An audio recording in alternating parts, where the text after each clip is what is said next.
Hello and welcome to another episode of ERG PowerTalk. I'm your host, Joe Santana. That clip you just saw is from the 2004 movie Phantom of the Opera.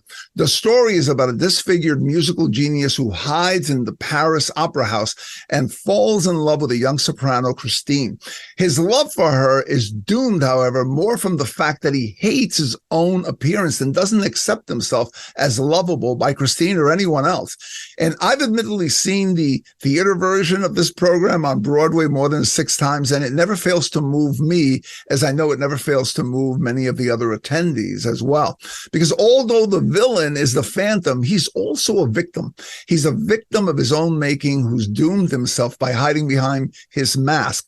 And to some degree, many people can empathize with this feeling, since many of us often find ourselves feeling forced to hide or minimize aspects of ourselves in order to make ourselves more acceptable. This is probably more true of people who belong to communities that are underrepresented or feel less supported in the workplace.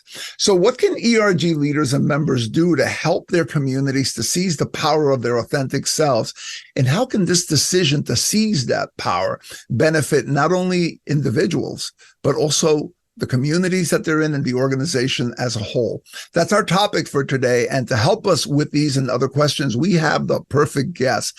But before we introduce our guest, let's take a moment to review our mission and acknowledge our supporters. This is ERG PowerTalk, and I'm your host, Joe Santana. ERG PowerTalk is your 21st century virtual forum for the exchange of great ideas and inspiration for ERG leaders, as well as others interested in supporting ERGs. With ERG PowerTalk, there is no more waiting until the next conference and praying that you get the budget to travel to the conference to find great ideas and stimulation. Just subscribe and listen to thought leaders at your convenience. Before we begin, a quick note of thanks to our supporters: Elastic, Dollar General, Freighter Health and Wisconsin Medical College, Hiscox, Mass Mutual, Manpower Group, Tapestry, Federal Reserve System, Federal Reserve Bank of Philadelphia, MIT Lincoln Laboratory, Oshkosh Corporation, UL Solutions, and Sony Pictures Entertainment. Now, let's go straight to the program. She's a best-selling author and inspirational speaker. Her book, Single-Handedly Learning to Unhide and Embrace Connection, shares her personal journey and is a testament to the transformative impact of unveiling our true selves. Over the course of her career, she shared her transformative insights as a CEO, featured in the New York Times Corner Office, in an interview in Reader's Digest, and as a profile guest in the Conference Board's CEO Perspectives. I am Ruth Rathblott. I am a TEDx speaker and inspirational speaker. I'm a best-selling author and of the book Single-Handedly, and I'm a DEI strategist. And Joe, I work with leaders who want to expand the conversation on diversity so that their employees can unhide and thrive and belong. Ruth, welcome to ERG Power Talk. It's a pleasure having you here. I am excited for this conversation. So let's just jump right in, Ruth. Tell us about your own journey to where you are today. What started you on this and what got you here? It's interesting, Joe. And it's interesting that you started with the Phantom of the Opera scene, because I think I've only seen Phantom once. And I think it was in a time where I was very full on hiding part of myself. And so I was not going to accept that narrative of unhiding in that way and unmasking. And I think until I just saw it with you, I think I blocked it out as a narrative. And yet it is my story. And so that's what's interesting. I'm going to go back and watch it this weekend to see it, the movie version, because it's not on theater. It's interesting. My entire career has been spent in the nonprofit world in terms of helping young people with access to opportunities, advocating for mentoring and education, providing them access. And I was in a conversation about diversity and leadership at a nonprofit where I was working. And I asked kind of a naive question, Joe, like really a naive question, which was, do you see me as diverse? And I imagine some of your listeners and the people who are on were watching me, right? So I appear as a white female. I use she, her pronouns. I'm heterosexual. I'm not who you typically think of when you think of diversity. And so when I asked the naive question of, do you see me as diverse? The answer I got back was, well, you're a woman. And I said, okay, that's the gender lens. That's that checkbox of gender. Because when we talk about diversity, we often think about race, we think about gender, and maybe sexual orientation. And when I followed up with the question, I said, well, what about my disability? And the answer back to that was, oh, well, we don't see you like that. And I said, I'm not asking to be seen like anything, and I'm not even sure what that means with regard to disability, because disabilities are both visible and invisible. But I'm asking is, will you acknowledge the different perspective and different experiences I've had around being born with a limb difference and hiding it for 25 years? And how does that impact my connections with people and the way I see the world? And I started reaching out to some of the corporate partners here in New York City, where I'd done a lot of fundraising and thinking about how were they talking about DEI. I had been on DEI panels, I had attended DEI panels, and yet I wasn't always hearing about disability, whether it was the visible or the invisible in that conversation. And so that led me to do my TEDx talk, which was sharing a piece of my journey of hiding and the importance of expanding the conversation of diversity and learning to unhide.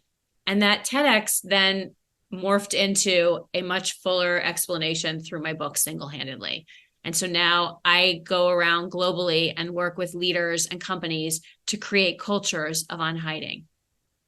It's interesting when you pose that question about, do you see me as diverse? And you hit upon something that I think I've talked to a couple of other people about before, which is that we've taken that word and we've compressed it and we've made it apply only to a few things. In fact, even when people say, I'm going to go and make a diverse hire, what on earth does that mean? Exactly.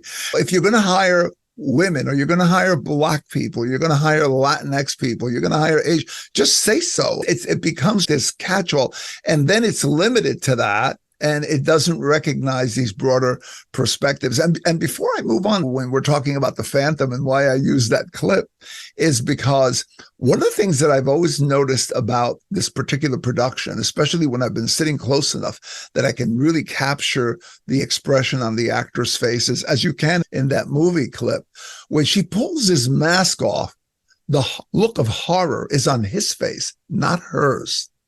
It's him. It's the way he perceives himself, not so much the way she perceives him, that creates this entire situation for him. In many cases, I would say that's true of all of us, that sometimes we're the ones who create our own barrier by perceiving ourselves as being less if we have a particular disability or difference from other people around us, as opposed to seeing ourselves as contributing a different perspective because we have a different life experience, how you operate in the world when people interact with you in a certain way, or when you're able or differently able, like all these things tend to make you have a different perspective. And those are of value in a group or a team setting. But sometimes what we do is we'll say, well, let's shave off those corners so we can fit into this round hole. And to your point, that this empowers us. 100%. 100%. And what I have found in my research and writing is that, Joe, most of us are hiding something about ourselves. Sometimes it's a disability, a visible disability like mine. We may hide it, or we may hide our feelings around it, how the challenges and the journey and the strengths around it, just not to your point, bring it up because people sometimes don't want to ask about it or don't want to see it. People hide their mental health, the invisible disabilities, like their mental health and neurodiversity also. So whether it's their anxiety, their depression, being bipolar, their addiction, people hide their neurodiversity, their ADHD, their autism, their dyslexia. And what I found is people hide beyond that. It's not just about disability where we're hiding. People hide, they can hide their age, they can hide their education, their family background, their financial status, their religion. The list goes on of what people are hiding. And what I found is it keeps us disconnected from ourselves and from others. And that's where diversity work and inclusion work can really be supportive, is how do we start to open the table and realize that there's enough room and space at the table for all of us to be talking about diversity, for us to be included, and for us to learn from each other without fearing that we're going to get in trouble or fearing that we're not going to say the right thing. Like, how do we start those conversations? And how does that unhiding help in that connection? But most of us are hiding something. There was a Deloitte study in 2013 that showed that 61% of us hide a part of ourselves in the workplace. And Joe, that's 10 years later. I absolutely believe that number is higher, much higher. Given the last 3 years alone, I mean, I'm even looking at here we are today, and there are muted microphones, there are cameras turned off, right? That's part of how we've been able to hide and why we don't want to return to work or why we leave our jobs, because those differences that you and I are talking about aren't valued. They're not seen. People act like they don't want to see them. We want to fit in. And so I don't feel seen. I don't feel heard. I don't feel like I belong. And that's that space that I'm trying to build in companies, that unhiding culture. As you're talking about this and you're bringing up all these different aspects and dimensions of diversity, as we started saying before, in most organizations, or in a lot of organizations, the diversity conversation is minimized somewhat to a few protected classes or a few things. And we might celebrate some of those things or have events that highlight those things. It's almost a way of coaxing people out to be more authentic in those areas. But there is so much more. In the United States, it's race, gender, ethnicity for the most part. And then there are a couple of other things, but those are the primary ones. If you go to Europe, it just becomes even tighter. It's just gender. When I have conversations with people in Europe and they talk about, we only focus on gender. And depending on what country they're in, I'm like, well, what about the Roma people? What about Muslims? What about all the other dimensions of diversity that you have around you? And what about the dimensions of diversity that exist even in people that you consider to be the majority? Since that's just a construct that we create to say all these people, because they have one or two characteristics that are similar, they all belong in this one bucket, which they don't, right? If you scratch beneath the surface, there's a lot of diversity and variety in there as well. So what are some of the things, that the communities within these companies, ERGs, BRGs, and others can do to break out of those limitations, to broaden the conversation, as it were, as it needs to be? Yeah, I think there's a couple of things, Joe, and I love this question, because I think the first piece is, let's look at the idea of representation, right? Like, whose voices are we hearing and whose voices are left out of the conversation? And it's been interesting over the last few years with diversity conversations. To your point, it's not that you and I are saying that those lenses of diversity, race and ethnicity and gender and sexual orientation aren't important. They're critically important to the conversation. And it's also about, where's disability in the conversation? Where's the intersectionality among those different groups, right? To think about that.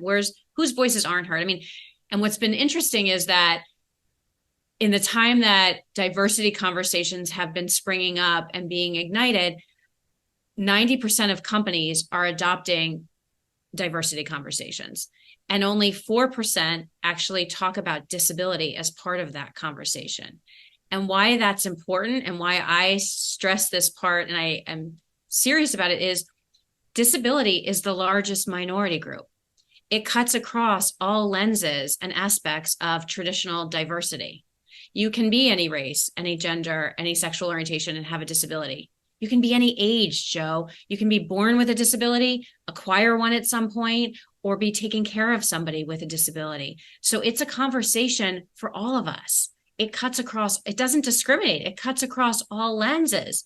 And so when I think about that first step, it's about representation and thinking about the people in your organization, because it is an HR challenge. It's a challenge. It's a talent life cycle challenge to think about disability as part of that conversation and needed.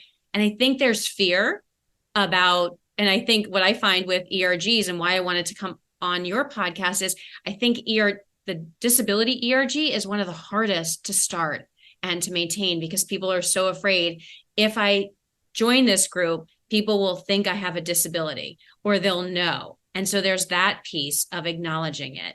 And there's also a piece of just allyship. Like if I join this group, people will think I have it and I don't. I just want to be there as a support because I know my employees have been on the disability journey.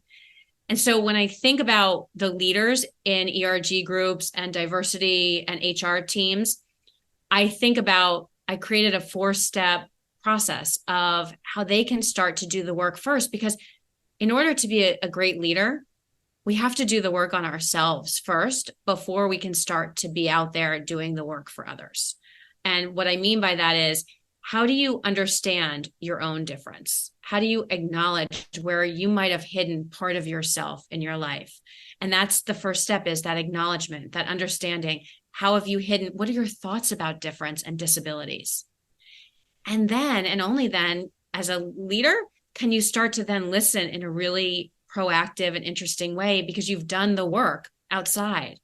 And I have 2 frameworks that I think are relevant here. One, to your question, as an individual leader, it's the 4 steps to unhiding, which is acknowledge what you're hiding, which I mentioned. The second step is inviting someone in. One person, find your person that you trust, whether it's an ERG, another ERG leader, whether it's an HR leader, whether it's a coworker or a friend, and share with them that part of yourself that you've been hiding.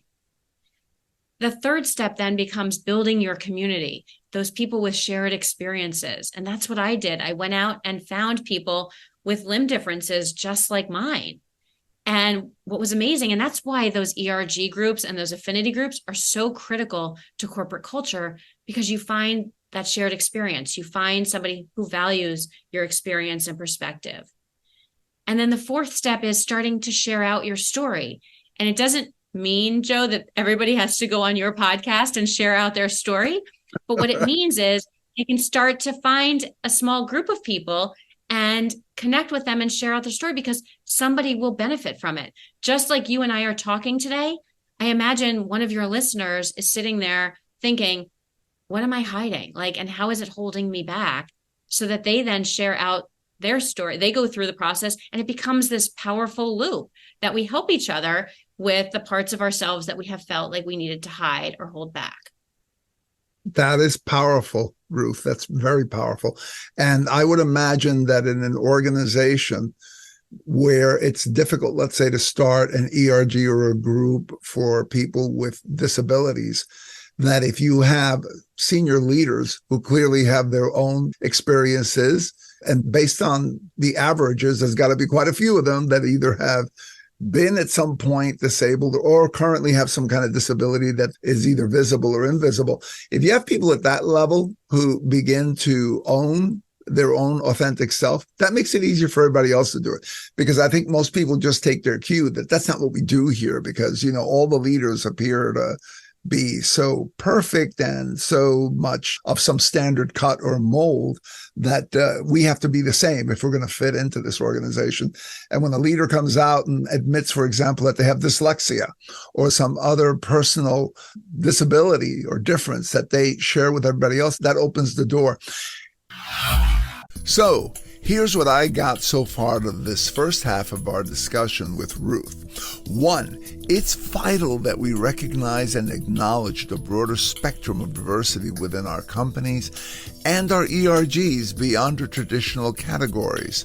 2, leaders are encouraged to embark on a personal journey of understanding their own differences and acknowledging where they may have hidden aspects of themselves. This self-awareness is seen as a crucial first step before leading others in recognizing and unhiding parts of themselves that they've hidden. As an ERG leader, that means for your group, you must be the one to lead others in your group towards this greater freedom and authenticity. 3, as a microcosm of an organization, you need to consider your own internal inclusion, those voices that are heard and those voices that are left out within your group. You need to recognize the intersectionality of various aspects of the individual members of your group in order to create a diverse range of perspectives within your ERG. It's essential for your group to have a comprehensive understanding of the diversity within itself and how to include all parts of that diversity, some that may be hidden, in order for you to get the most out of all of your members. 4, remember that fear of being associated with particular characteristics that are considered a stigma may hinder people from feeling comfortable being fully authentic. Building allyship within your group and creating safe spaces for all of these individuals to share all of the different experiences they have can help to overcome these barriers within your group. And finally, 5, as a leader, you're urged to always lead by example and do that internal work on yourself necessary to understand your own biases and perspectives. This self-reflection is seen as a prerequisite for becoming effective advocates and allies that promote full diversity, equity, and inclusion of all the members in your group. When we come back, we will continue our exploration of how to free ourselves and others from the burden of hiding parts of ourselves so that we can become more focused on the performance of our day jobs, helping to drive inclusion, and living fuller, happier lives. All this and more when we come back, but first this. I'll see you on the other side. Are you an ERG group or committee chair struggling to balance your ERG activities with your day job responsibilities? Well, you're not alone. There are hundreds of thousands of passionate ERG leads all around the world that find themselves in the same boat. The only solution found by many is to give up lunch hours and personal time with family and friends. But there is a better way, and that better way is to master the powerful skills that enable you to 1, set realistic and achievable compelling goals and priorities. 2, distribute the workload by effectively delegating tasks and responsibilities to others. 3, communicate in a way that increases your impact with less time and effort on your part. 4, secure the full and active support of executive sponsors and other senior business leaders. And 5, fit your ERG leadership work into a reasonable set of time boundaries. And that and more is exactly what tens of thousands of your colleagues have learned to do effortlessly by participating in Supercharge Workshops. Supercharge Workshops was developed by us along the same easy and powerful how-to framework found in our popular Supercharge Your ERG's book. The modular, customizable programs are loaded with fun exercises and tools that will immediately give you back hours of time each day while increasing your ability to achieve high impact and measurable results in both your ERG work and your job. For more details on how you can schedule a Supercharge Workshop session in your organization, go to superchargeworkshops.com. That's https://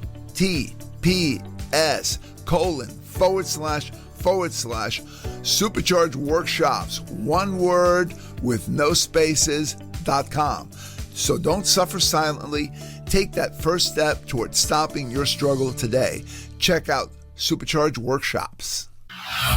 Ruth, let's go back to your book for a minute. Single-handedly, you mentioned that this book is an extension of when you started talking about this in your TED Talks. But tell us a little bit more about what's in there and what it's all about, and what are some of the key nuggets that you offer in that book?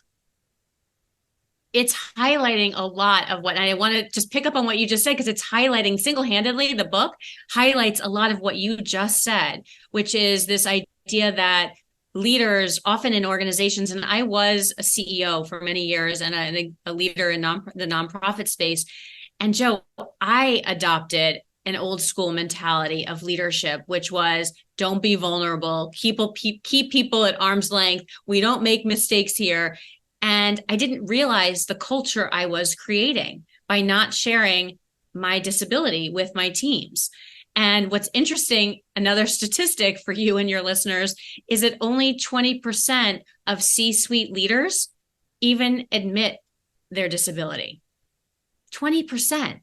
That, and to your point, if disability is this large minority group, we know that there are people with visible and invisible disabilities that aren't sharing it. And so it does set culture tone and sets the space of, oh, well, this is a place where differences aren't valued and different perspectives. I'm not going to share mine because my leader's not doing it, which is why I advocate for leaders going first. I fought it for a really long time, and I saw the detriment of doing it that way. And so when I got into writing my book, it was the story of what could I share from a super vulnerable place of my journey of hiding. Joe, I hid for 25 years. I hid my hand. I was a magician. Nobody knew it. I showed myself. Sometimes I used to say I was a con artist. I was somebody who presented as having two hands, not just in the world of Zoom, in the real world out there.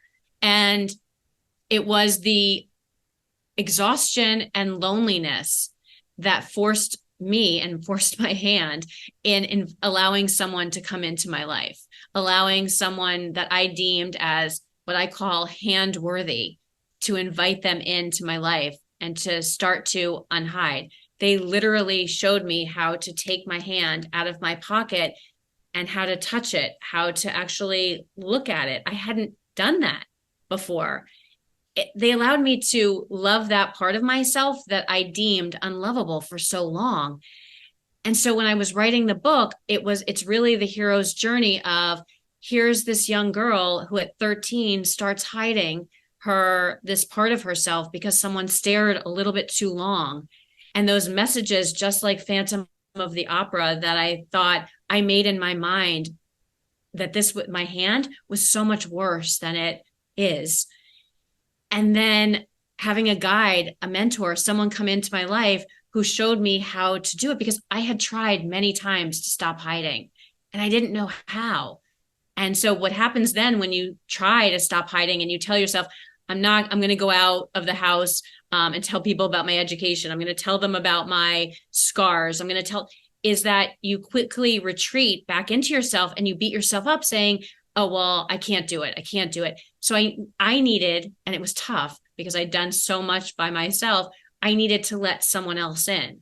That's that hero's part of it. But I became the hero because I learned on the other side how much freedom there was from unhiding and how I got my life back. And that takes me right to my next question, because we only have a certain amount of attention. We only have a certain amount of conscious attention that's available to us. We can actually perceive about 11 million signals. They're coming in through our various senses, our sight, our hearing, our sense of taste, and so forth, sense of touch. But of those, there's like this small percentage, which is like less than 1%, 45 or so odd signals that we actually give conscious attention to. And when you're walking around, giving conscious attention to hiding your hand or hiding something about yourself or hiding the myriads of things that you're hiding about yourself, you're reducing the amount of attention that you actually have to give to other things that are around you. So there's got to be a tremendous, not only a productivity loss, but a personal loss to people who are spending so much of their time hiding aspects of themselves. So you just started talking about it a little bit in terms of the way this affected you, but could you give us a little more of how did this impact you in terms of, I mean, that's a hard trick to pull because it's visual. It's a hand. I know if you were like me, that's really hard to do because I'm constantly moving my hands when I speak. Yeah, me too. My hands are literally like an extension of my mouth. That's a hard thing to do. There was a part of your attention that must have been always on this thing, on this subject, on this, I have to hide my hand. How did you find that affecting you personally, Ruth? Yeah, no, when you hide part of yourself, and I will own the way it affected me, is I was constantly forecasting my next steps so as I wouldn't get discovered. One of my friends, when I was writing the book, I reached out to friends because we had never talked about this part of my life. And when I brought it up, she said, I didn't realize how much you were forecasting and figuring out next steps until we were driving back from an event to someone's house. And we were going to sit down at dinner. And I had already created in my head, this is probably the kind of family that sits down at dinner, holds hands, and says grace. And I said to my friend, I said, I need you to sit next to me. And she's like, who cares where I sit? What do you mean? And I said, because I think we're going to have to hold hands during grace. And I don't want anyone to be grossed out by it. I don't want anyone to be disgusted if they see my hand. It is exhausting. It is lonely. It is absolutely what you're saying, which is you aren't thinking typically, you're thinking of other things, but it preoccupies so much of your thought. And I will say hiding ruled my life. I mean, I didn't go anywhere without pockets in my clothes, without longer sleeves, even in the summer when it was super hot. Even on dates, and I talk about this in my TEDx, even on dates, Joe, there was times I wanted to go out and have a good steak and I ordered pasta instead because I couldn't figure out how to cut the steak with one hand. Pasta was just so much easier. I joke often that I was on the low carb diet for bread before it was a thing because I couldn't figure out how to cut bread and put butter on it with one hand. So I stopped, and those are surface things, but I stopped engaging in my life. Like I didn't go on trips with friends to the beach anymore because I didn't want to show my hand. I didn't go skiing because I couldn't keep explaining why I needed one pole. Like it got to the place that I literally went into myself. And though on the outside, you'd think, well, you're social, you're talking to people. It was always with one hand. And so hiding takes a toll on our mental health and our physical health. And it keeps us disconnected. It keeps us from thriving. And it leads to burnout. And that's the place where I had to get to acknowledge what it was that I was hiding. That's amazing. And again, I want to make sure that people who are listening recognize that this is something that extends to all things that you're hiding. In your case, it was your hand. It could be a person trying to hide the way they sound because they think they have an accent, or it could be hiding something else. But it's the same thing. It's the same anticipatory mechanic. People have told me that they don't speak up in meetings because they have an accent or a stutter and they're afraid of judgment. I was on a plane a few months ago sitting next to a man, and I posted this on LinkedIn, which I was sitting next to him and we were talking like you do when you sit next to somebody. Oh, what do you do? What do you do? And he said he had a graphic design business. And I told him that I work with leaders around unhiding and that I hid for 25 years. He immediately, Joe, dropped his head and said, I don't tell anyone this, but I didn't go to college. And I said, well, okay. He said, I'm so afraid that if I tell someone that they'll judge me and think I'm not smart enough, that I don't know how to run a business. He's like, and I have this successful graphic design business. And when those conversations about college come up, I look for the nearest exit. I leave the room because it's so uncomfortable. That's what hiding can look like. Or someone not leaving their house because of the scars on their face without makeup because they're afraid. Or Joe, we know the people who dress to impress, right? And yet they're drowning financially. Like those are the things we're hiding. And I only use my hand as a tool to talk about those things and bring it up. And I'm willing to go first.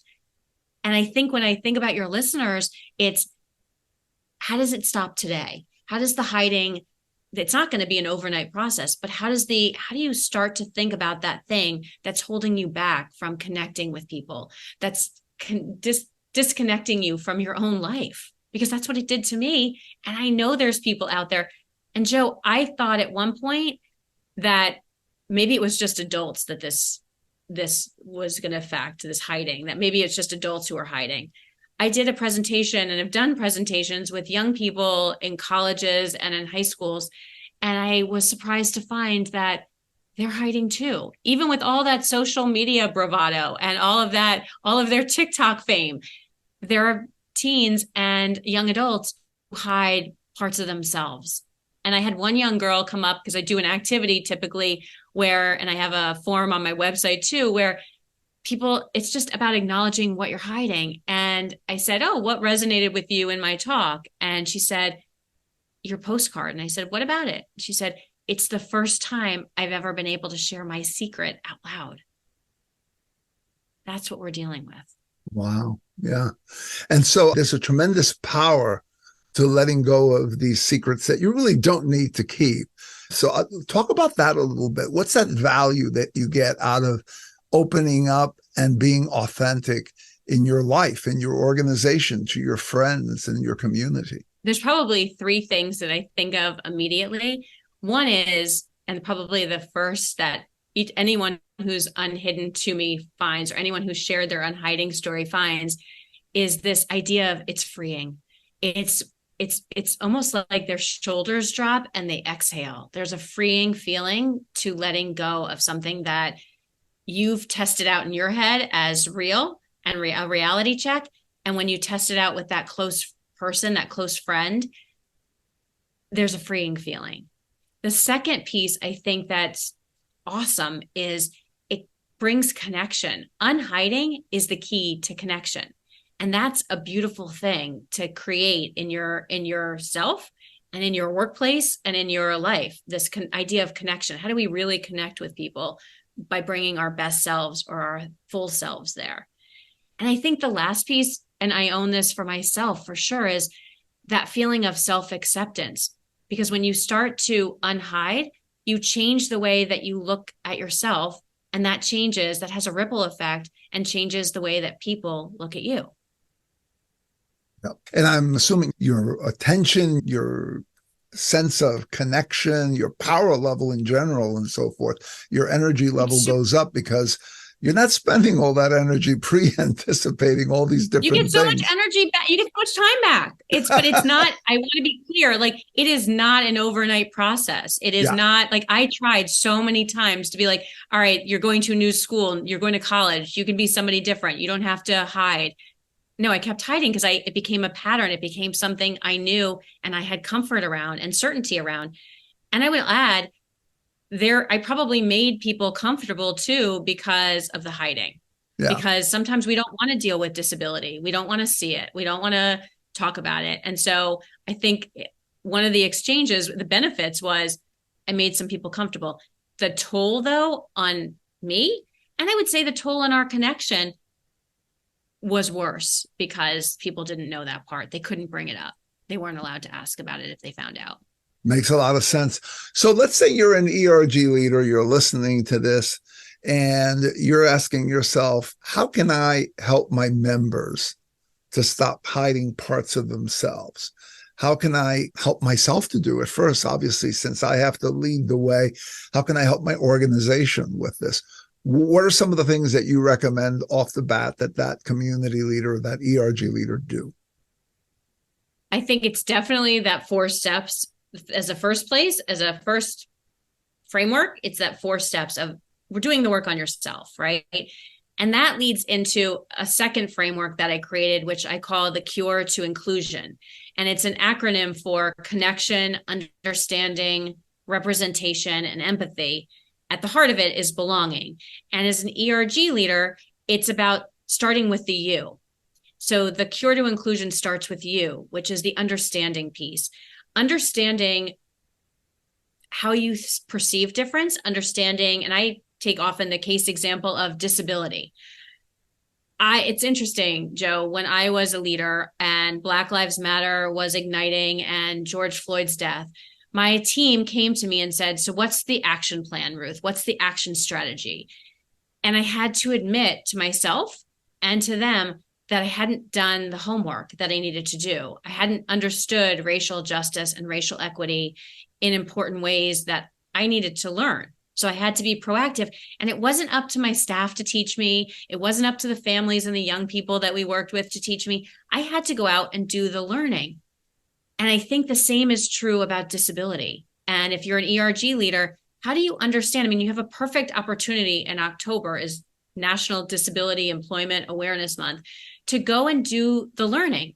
There are amazing books. I mean, I'm not shy to say mine, but there are amazing books out there that offer ideas. There are great organizations who are leading the charge in terms of disability. There's even, you can just Google the history to understand how did we get to the place that in every James Bond movie, the villain has something that is a disability about them or something that is a scar. And that's how we think about them. Like that's the evil. How did we get to that trope? So as an ERG leader, doing the work first before you can come back and listen to your members and encourage them, have you done the work?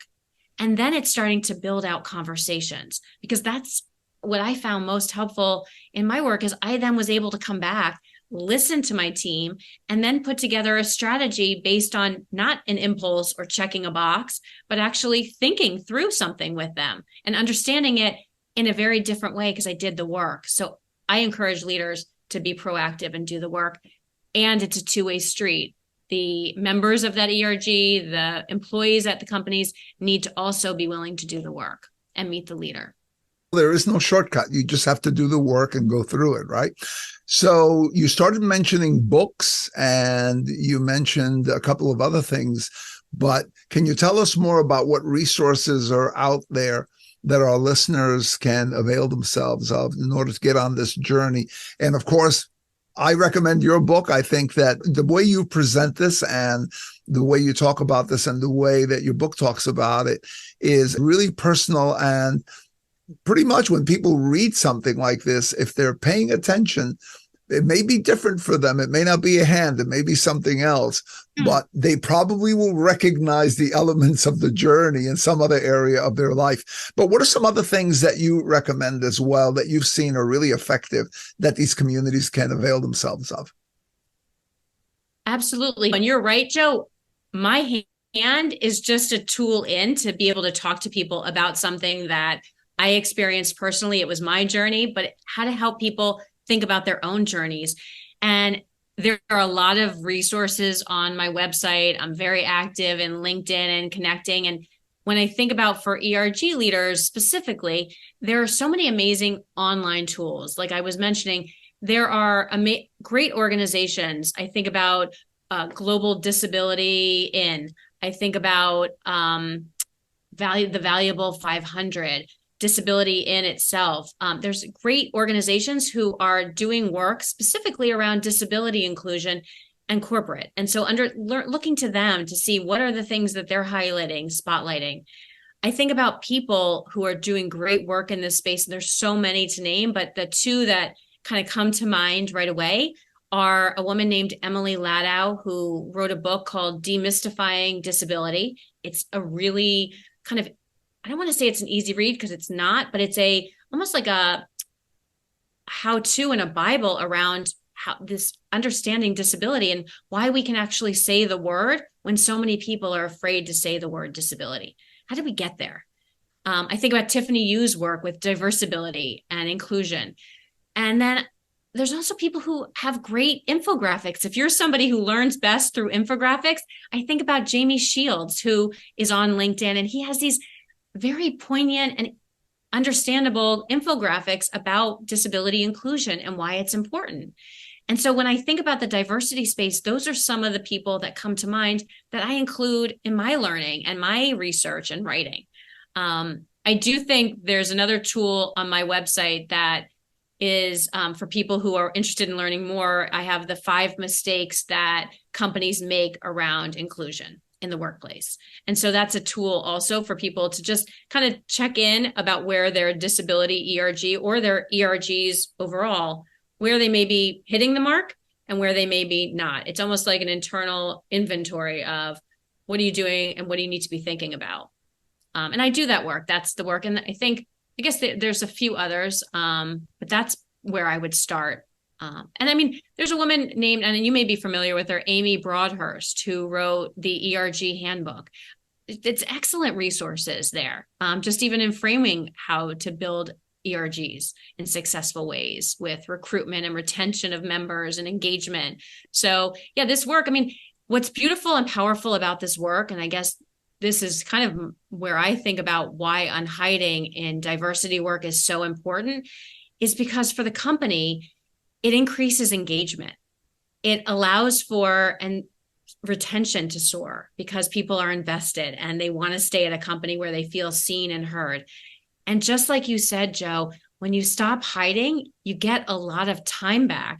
And so your innovation and your creativity at the workplace also increase. And so I think those are the kind of workplaces where I'd want to work, is with leaders who value unhiding, value different perspectives and different experiences, and where you feel like you are seen and heard and where you belong. Absolutely. And I think you implied it to some degree, and we've said it, I think, before, but it bears saying again and underlining that while some of these tools and resources that you talked about have to do with, let's say, for example, a community that focuses on disabilities, the lessons have global application. They can be used by people in all kinds of other groups because, again, to your point, we're all hiding different things. And sometimes we're trying to normalize, whatever that means, ourselves for whatever community we think we're trying to fit in. And as a result, we're just wasting a lot of our energy trying to take away things that in another context might actually be considered to be assets instead of liabilities that we have to hide. So I think all great lessons. Ruth, you kept mentioning your website and about LinkedIn, but tell us, first of all, what is that website exactly? And second of all, what's the best way to contact you if people want to connect with you? Sure. My website is ruthrathblott.com. So it's my first and last name.com. And I'm very active on LinkedIn in terms of conversations around corporations and diversity and ERG work, because that's how I spend a lot of my time going out and working with companies. So LinkedIn is a special place for me. And then to get to know me personally and more professionally, but is Instagram. I spend a lot of time there too. So those are the places that people can find me. And it's super easy to reach out and even book a discovery call in terms of the way to work together. Excellent. Ruth, thank you again for being on ERG Power Talk today. Thank you, Joe. I have enjoyed it. And hopefully it helps your listeners too, who are thinking about some of these things and working through them. So thanks for having me.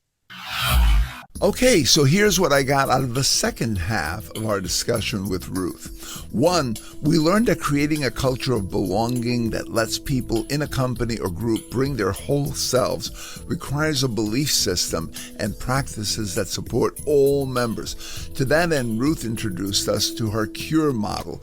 Briefly, this CURE model starts with fostering deeper connections with others in your group by exploring areas of difference and listening to appreciate these differences.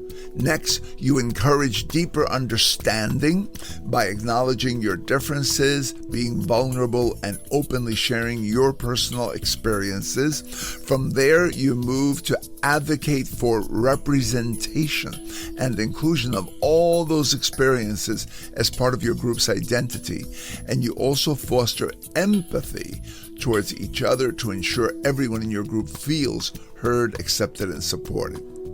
2, Ruth emphasized how hiding any aspect of themselves takes a toll on your group members. This toll is the cost of constantly using part of their attention to focus their actions to avoid discovery of things they're hiding, and it results in having less energy and attention to connect with other things in life, work, or the mission of the group. 3, to help your members overcome their fear of revealing vulnerabilities, You also need to move away from old school leadership models which advocate not showing vulnerability as a leader. And you need to be open about vulnerability, differences, and foster a culture where being open and vulnerable are valued. 4, as noted by Ruth, this is the type of hero's journey for you and your group members. As in most hero's journeys, you as a leader start by overcoming the exhaustion and loneliness of hiding and learning to embrace and unhide yourself. And once you reach the other side of your journey towards freedom and acceptance, you can then help others through their hero's journey. And they, of course, in turn can help even others as they complete their own journeys. And finally, 5, as more of your members complete this hero's journey, your group will become more powerful with energy to invest in your collective mission. Energy formerly used to design these elaborate strategies to conceal parts of themselves can now be used to thrive in day jobs and in the work of the group. As I thought about my discussion with Ruth, I recalled one of Hans Christian Andersen's fairy tale, The Ugly Duckling, which I heard when I was in grade school many years ago. In the story, a young bird is born looking different from the other birds around him who are ducklings. Thinking himself ugly because he is different from what he sees in all the others, he wanders alone, hiding himself and suffering from fear, loneliness, and sadness. But then one day, he finds himself among a flock of swans, and he sees himself more clearly. He realizes he was never an ugly duckling. He was always a majestic swan. And I've always loved this story because it shows how being different can lead people to thinking that they're ugly or inadequate. However, in a more inclusive group, that same person can come to the ultimate realization of their own beauty, identity, and power, resulting in a profound sense of empowerment, freedom, and belonging. I urge you to actively champion this personal level of inclusivity throughout your ERGs. Ensure that no one ever wastes an ounce of their energy hiding themselves because they feel like an ugly duckling. Instead, help each member come to the profound realization that they are and always were a majestic swan, deserving of empowerment, freedom, and their true sense of belonging, just as they are. Then every one of your members can become a shining example of the inclusion we want to foster in our organizations as they spread their wings and soar. Thank you for tuning in to ERG Power Talk. If you enjoyed and got value out of this program, please like us and leave a favorable review at your podcast provider's site. Also, invite others to listen to the show. By the way, contact me if you're looking for an ERG Symposium keynote or a leader for your strategy workshop, new chair onboarding, and or ERG bootcamp. I can run these for you either in person or in a virtual setting. Also, for more great ideas and tips for your ERGs, get my books, Supercharge Your ERGs, 18 Tips to Power Up Your ERG/BRG Strategy, and the new DEI and ERG Frontier, how you and your efforts can rise and thrive in the new world of constant disruption. Both available on Amazon.com. I'm Joe Santana. Thanks again for tuning in.